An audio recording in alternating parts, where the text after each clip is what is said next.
name is Greg Muller, and I'm Catholic Chaplain at California State Prison, Sacramento. In this video, I will discuss the final week of Lent and the Easter Triduum. As we now enter into the final week of the Lenten season, we enter into the most holy time of the Catholic Church year. We call this week Holy Week. The summit of Holy Week is the Easter Triduum, which includes Holy Thursday, Good Friday, and Easter Sunday. However, before we arrive at the Easter Triduum, Holy Week begins with the fifth Sunday of Lent, which is called Palm Sunday or Passion Sunday. On Palm Sunday, we commemorate the entrance and arrival of Jesus to the city of Jerusalem that took place only a few days before he was sentenced to death and crucified. We find a story in all four Gospels: Matthew, Mark, Luke, and John.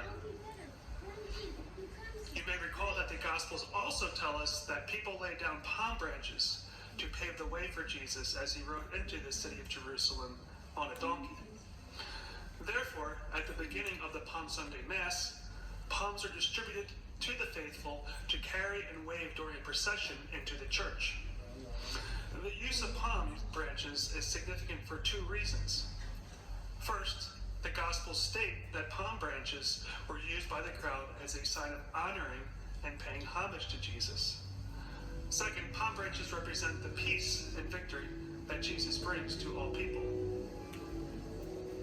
The palms that are used on Palm Sunday are blessed with holy water and may be kept in one's home or returned to the church.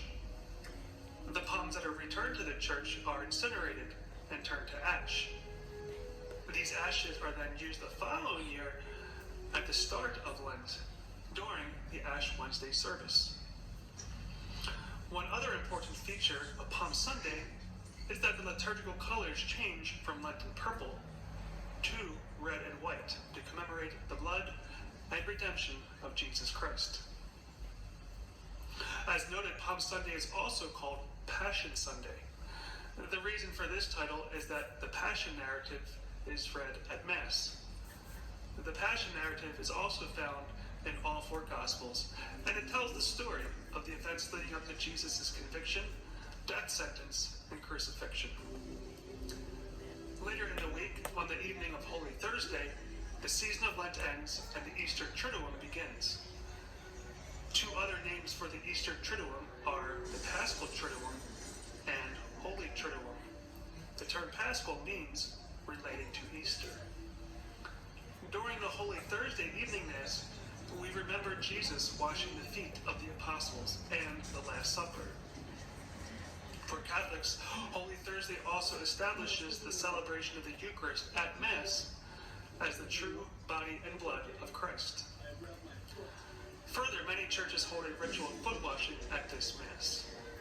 In the church that I grew up in, located in Ambler, Pennsylvania, the pastor, Monsignor McHenry, washes the feet of parishioners who had family members die during the previous year.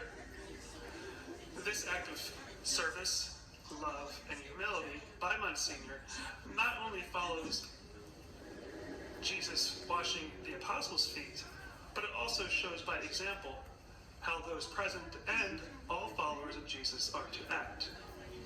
It is also important to note that Holy Thursday is the last day that Mass is held until the Easter Vigil on the evening of Holy Saturday or the morning of Easter Sunday.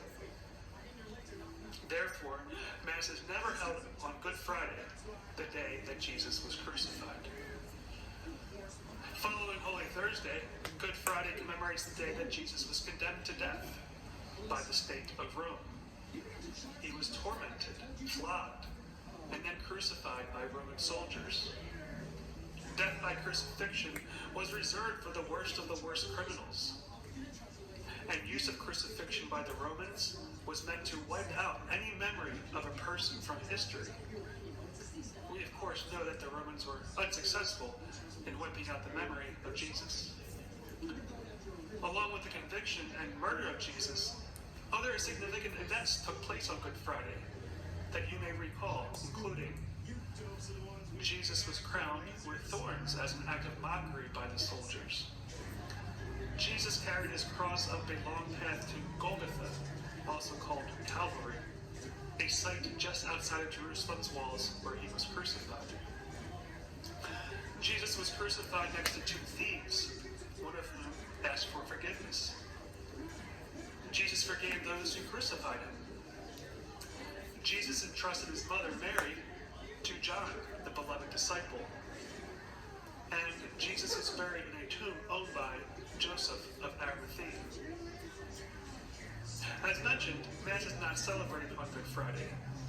However, there are several ways that Catholics celebrate this day of great sadness, including veneration of the cross, a liturgy of the Word that includes the reading of the Passion of Jesus, and a communion service during which hosts consecrated on Thursday are used.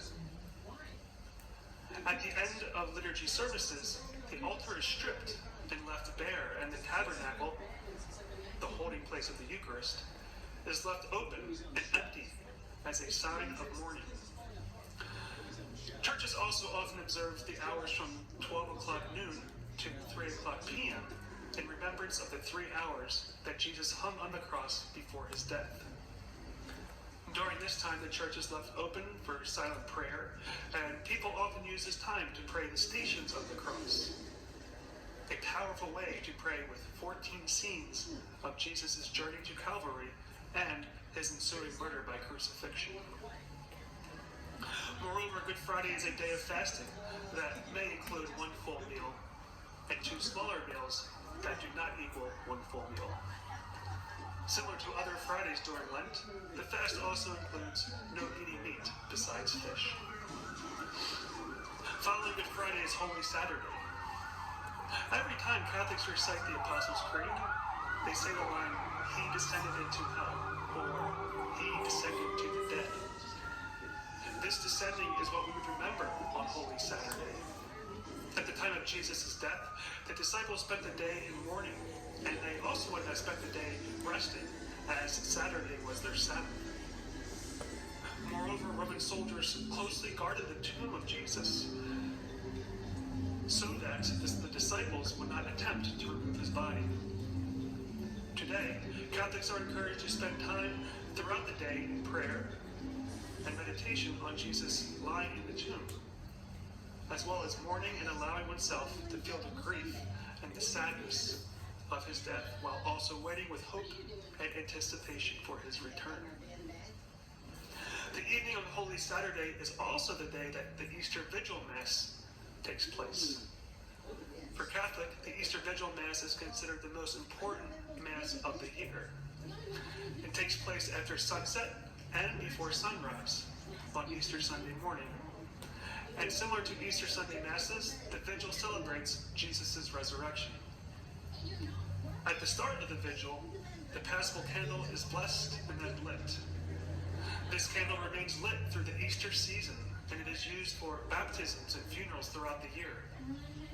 The flame of this candle serves as yet another reminder that Jesus overcame death and ultimately brings light and life. Later in the Mass, new adult members of the Catholic Church are baptized and received into full communion with the Catholic Church. Last, but certainly not least, we arrive at the pinnacle of the Easter Triduum, Easter Sunday, when we celebrate the resurrection of Jesus. Belief in the resurrection of Jesus is, of course, a key tenet of the Catholic Christian faith, as it establishes the belief that Jesus is the Son of God. Liturgically, Easter Sunday begins the Easter season, which spans for 50 days until Pentecost Sunday. Pentecost Sunday is the day that we celebrate the Holy Spirit's descent onto Jesus' apostles.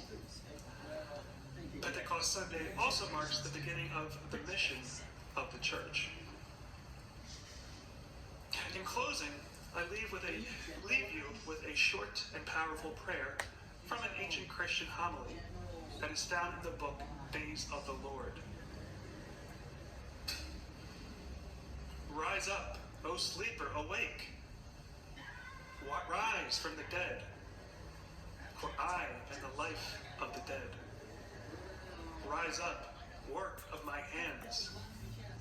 for you were created in my image.